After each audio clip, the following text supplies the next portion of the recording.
Hello again and welcome back to Some Climbing News, a show with just terrible timing. I miss Simone Lorenzi's Return of the Sleepwalker, and now Brooke. I'll be getting to Brooke, just you wait. But hey, it's a quick one this Friday. We have a new send of Efira, a quick LA Olympics announcement, Touchstone climbing's route setting strike, obviously Brooke's send, and a couple other things to talk about. So as always, sit back, relax. Let's get the show on the road, shall we?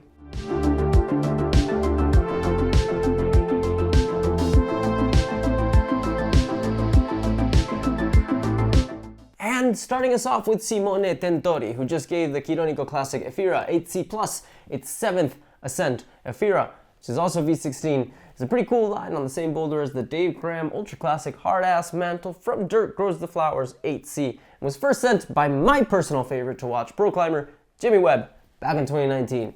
This would be Simone's first boulder of the grade, which he started trying with Elias Iagnema back in February, and which he pieced together little by little over the past few months. The rest of his pyramid, 7 sends of boulders given 8C, including Dreamtime, The Story of Two Worlds, and the aforementioned From Dirt Grows the Flowers. Congratulations to Simone Tentori on a job well done. Links to his socials are in the description below if you'd like to follow him. Also, we'll be linking Efira's FA video from Mello, because, yeah, I don't know, that one specifically gets me kind of pumped up to climb. It's set to Rage Against the Machine's Roll Right, so, you know, it's pretty chill. Next, I just wanted to highlight a quick video I found from Hooper's Beta. If you don't know who that is, go check out his stuff. It's generally speaking pretty good advice from a physiotherapist who knows his shit quite well. And from Dan Beal, who's just an absolute freak of nature. That's just written a guide to the buttermilks for the Kaya app. Now, this is kind of primarily promotional content for Kaya, but it does also highlight a few good tips and tricks for bouldering outside, which if you're inexperienced, can be pretty helpful. And which honestly, it brings me to a question. I just made a video about climbing grades and their history, and this Hooper's Beta video has me wondering, would you guys be interested in having me make a video that talks in depth about the transition from indoors to outdoors? I've seen a bunch of stuff like that on YouTube, but I don't know, a lot of them don't seem to get into kind of like the nitty-gritty details. So throw a comment down there if you'd be interested. I'll get right on that. But in the meantime, go check out Hooper's Beta.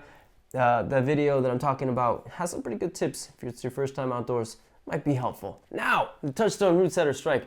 I'm currently working on a longer video that dives deeper into the unionization of climbing gyms in the United States, but I wanted to give a quick update as last week's Route Setter Strike and subsequent negotiations seems to have had a positive effect for the Touchstone Workers United Union. Now, if you don't know, last week, a group of unionized route setters went on strike, protesting in front of various Touchstone climbing gym locations in the LA area, in order to protest unfair labor practices by Touchstone climbing gyms, with the union citing an increase in labor without an equal increase in pay. Essentially, Touchstone route setters were asked to set a total of 4 boulders per day, as opposed to the usual 3, and were asked to do so without any formal change to their labor contracts. I mean, this was basically done through word of mouth, so to speak. Now, if you don't know much about route setting, an extra boulder per set might not seem like a lot. However, route setting is a surprisingly physically intensive activity that takes a lot of time. Setters need to strip the wall of holds, create new boulders, and then forerun them. Basically test them out to see how well they climb. If they're at about the correct grade they need to be, etc. An extra boulder per person on the setting team means more holds need to come off the wall, more holds need to go up, and more climbing needs to be done in order to test each route. Essentially, the amount of work goes up exponentially. Add to this that setters at these gyms are working every day, Monday through Thursday, and you can imagine the overuse injuries ganging up on them real fucking quick. I mean, most of us can't even handle 2 days on, let alone 4. Now, this is a massively important moment. Not only is the unionization of climbing workers something completely new, the first union was formed 4 years ago in 2021 by the employees of Movement Crystal City, but this is also the first ever strike by climbing gym employees who have encountered non-stop opposition in their efforts to gain better contracts and working conditions. In fact, the only union to ever reach an agreement is the union from Vital Climbing Gym in New York City. Which leads us to the question, was the strike effective? Well, in many ways, yes, massively successful as of this video, and having talked to a few of Touchstone route setters, the strike has led to increased dialogue from Touchstone's upper management, who seem a little more willing to bargain and open a conversation with their employees. And a quiet return to the original 3 boulder policy as opposed to the 4-boulder one that was causing injuries.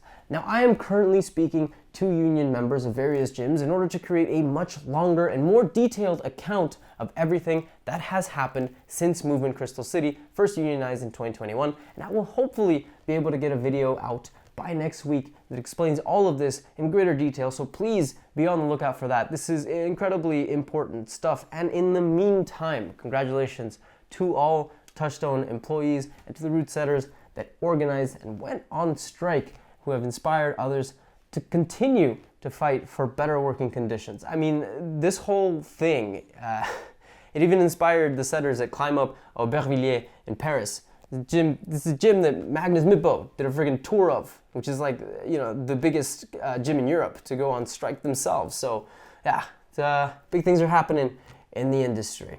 But of course, before we move on, I'd love to know your thoughts. Would you like to know more about the changes going on in the climbing industry? How do you feel about unionization efforts? Are you a Touchstone gym member or employee who was there? I'd love to know what you have to say in the comments below, so please write something out. But now, let's change the pace a little bit, because the IFSC has just announced that sport climbing is set to get 3 standalone medals for each of the 3 disciplines in the upcoming 2028 LA Olympics. This is huge for comp climbing, and I can see into my future. The comments from last video and this, I'm gonna be covering comp climbing until the day I die. God damn it, I'll learn to like it, I guess. But okay, I think it's pretty important to understand why this is so significant. So when a sport gets added to the Olympics, they do sort of, let's call it a trial run. This is why sport climbing combined all 3 disciplines, speed, lead, and boulder, into a single overall event back in Tokyo 2020. Now, the fact that we're getting 3 separate medals for each of the disciplines means only one thing. Climbing's popular. People like it a lot. I mean, you have to watch something like this fucking show. I genuinely can't believe that people like what I'm doing sometimes. This is just insane. But as per the communication made by the International Olympics Committee, quote, the specific allocation of these quota places across events will be finalized in the Olympic qualification system, including the potential for athletes to compete in multiple events. Meaning, well, someone like Yanya, who's pretty damn good at both bouldering and sport climbing, could potentially participate in both disciplines. But honestly, I mean, I don't know, it's going to be pretty interesting to see what disciplines different athletes choose and whether or not they decide to try their hand at 2 different ones. I mean, you know, potentially not a great strategy given that you're risking, you know, getting overly fatigued, but who knows? But hey, as always, I'd love to know your thoughts on this. Are you excited for the upcoming Olympics? Are you more excited now that we're going to be able to see separate disciplines the way we always wanted? What athletes do you think will compete where? I mean, would Yanya choose sport? Would she go for bouldering? I mean, obviously Tomoa is going to go for sport, so yeah, sport. Did I say sport? He's gonna go for bouldering. What the fuck is wrong with me? Let me know in the comments below what you think.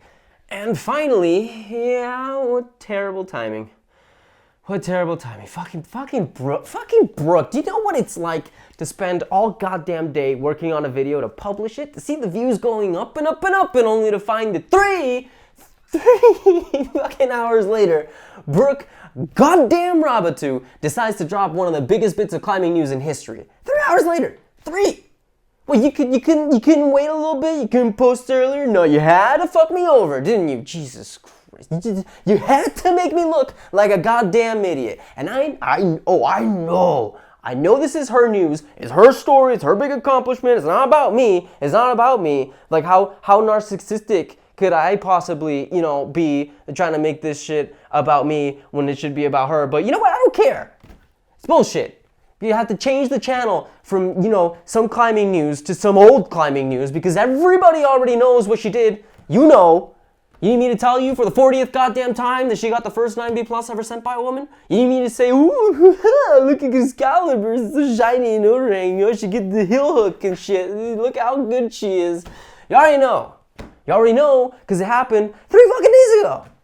If you didn't see it here on YouTube, or Reddit, or Climbing Magazine, or Grip Magazine, or fucking wherever these stupid ass posts on Instagram, or from that one dude that commented on my last video about how she sent, you know what, asshole, I know she posted about it 3 hours after I made a really nice video about Alex fucking Honnold and how he was talking to people. Fuck. Simone Lorenzi, The exact same thing they did with Return of the Sleepwalker. Like, is it fine? I don't think it is. What was it supposed to do? Just like, scramble around like a goddamn moron and tell you everything you already knew? Because people had already gotten to it before I did. Like, what the fuck was I gonna do? Add like a stupid little bit at the end of it? Someone tell me what to do. Tell me what to do when this happens. I don't know. Jesus Christ. Okay, look. Brooke Raboutou is in a really hard climb called Excalibur in Italy. And I hate it. I need to change my fucking attitude. But it's just like, oh, here I am, just, let me do this on Tuesdays and Fridays. That sounds like a good schedule. But no, apparently it's not.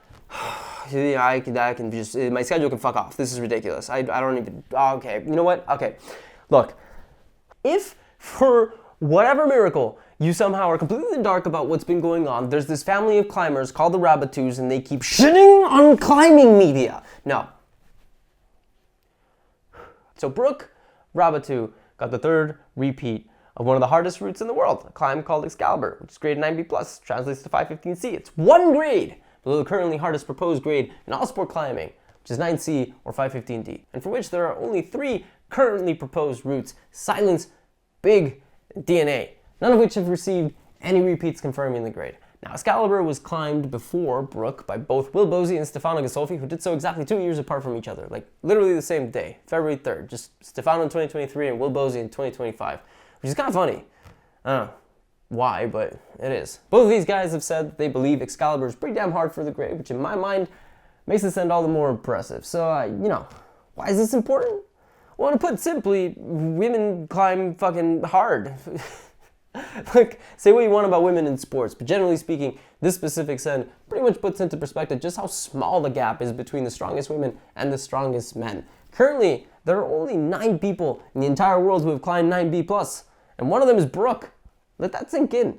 I mean, you think Sean Raboutou is strong? Dude's not on that list. You remember the whole thing where the Williams sisters in tennis said that they could beat any player above the top 200 men's ranking, and that one guy who was ranked 203 went just completely destroyed them after he had a couple beers too. I mean, he played golf beforehand, everything. Well, that's not a thing in climbing. In climbing, women are right there. And actually, I mean, they've even surpassed men. Let's not forget that Lynn Hill was literally considered the best climber in the world back when she freed the nose. Not best woman climber, best climber overall. So now that more women are out there giving it all to this sport, now that they have dedicated teams of people actually devoted to their training, I mean, honestly, the sky is the goddamn limit. I think we just need to see more female FAs. I don't know why we don't see more of them, to be honest. It would be pretty rad to have Brooke or Yanya or someone else find some crazy hard project no one's ever done and just fucking go at it like what Andra did with Silence. Especially now that both of them have said that they're not gonna focus on comps as much this year, which, I mean, to me, that's pretty exciting. Yanya's out there trying bibliography, so she's gonna have something to announce soon, and I'll probably miss it by 20 minutes, so that's gonna be fun. Anyways, last little anecdote. Will Bosey compared Excalibur to some of the longer V17s he's done, like Return of the Sleepwalker and Alphane, so if Brooke's capable of climbing this thing, I mean, that pretty much means she's capable of sending V17/9A. It's honestly just a matter of finding a boulder that works for her. She's small, so Return of the Sleepwalker, even Sleepwalker itself, would be particularly tough for her. Which, hey, that brings us to the next question. More faux shit. Because honestly, at the higher end of the scale, it seems the holds not only get worse, but generally just get farther and farther apart. So honestly, I'd love to know your thoughts. What do you think the future of hard climbing looks like? I'd love to know what you think about that, what you think about Brooke managing to do this. I know I just ranted for a little bit there, but it's all in good fun, sort of. I'm fine. I'm fine. But congratulations to Brooke on a well-deserved and massively proud achievement. But that was some climbing news again, and as always, thank you so much for watching, putting up with my bullshit. I keep asking if people would like me to cover certain topics, and I'm serious. I will absolutely do so. So please let me know what you'd like to watch me talk about. For the umpteenth goddamn time, subscribe if you're enjoying these bi-weekly updates. Give a like, all that good stuff, and yeah, go climb some stuff.